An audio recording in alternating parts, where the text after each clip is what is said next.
ይህ መኪና ቱርቦ ቻርጀር አለው ሲባል መቼም ሰምታችሁ ታውቃላችሁ። ለመሆኑ ቱርቦ ቻርጀር ምንድነው? ቱርቦ ቻርጀር ሲበላሽ የሚያሳዩ 5 ምልክቶችን አብረን እናያለን። እንደተለመደው ይህ ቻናል ስለ መኪና አጠቃላይ የሚማሩበት ትክክለኛው ቻናል ነው። ቤተሰብ በመሆን መቀላቀል ትችላላችሁ። ወደ ቪዲዮ እንሄዳለን። ለመሆኑ ቱርቦ ቻርጀር ምንድነው? ቱርቦ ቻርጀር ማለት ወደ ሞተሩ የሚገባውን አየር በመጨመር የሞተሩን ኃይል እንዲጨምር የሚረዳ የመኪናችን ክፍል ነው። ቱርቦ ቻርጀር ሲበላሽ የሚታዩ 5 ምልክቶች። አንደኛ፣ መኪናው ኃይል ያጣል። ሁለተኛ፣ ከቱርቦ አካባቢ የሚጮህ ድምጽ ይወጣል።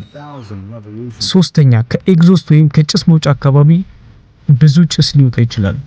አራተኛ፣ የኢንጂን ኦይል መበላት ሊጀምር ይችላል፣ የሞተር ዘይት ማለት ነው። አምስተኛ፣ ቼክ ኢንጂን ላይት ሊበራ ይችላል።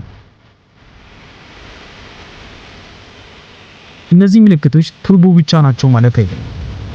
ሌሎች የአየር ወይም የነዳጅ ወደ ኢንጂን የሚገቡ ችግሮችን ሊያመጧቸው ይችላሉ ማለት ነው።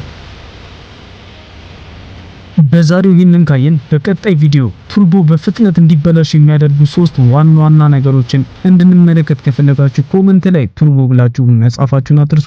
እንደተለመደው ቪዲዮ እንዳይረዝም እዚህ ጋር እናበቃለን። በሌሎች ቪዲዮዎች እስከምንገናኝ መልካም ጊዜ በያላችሁ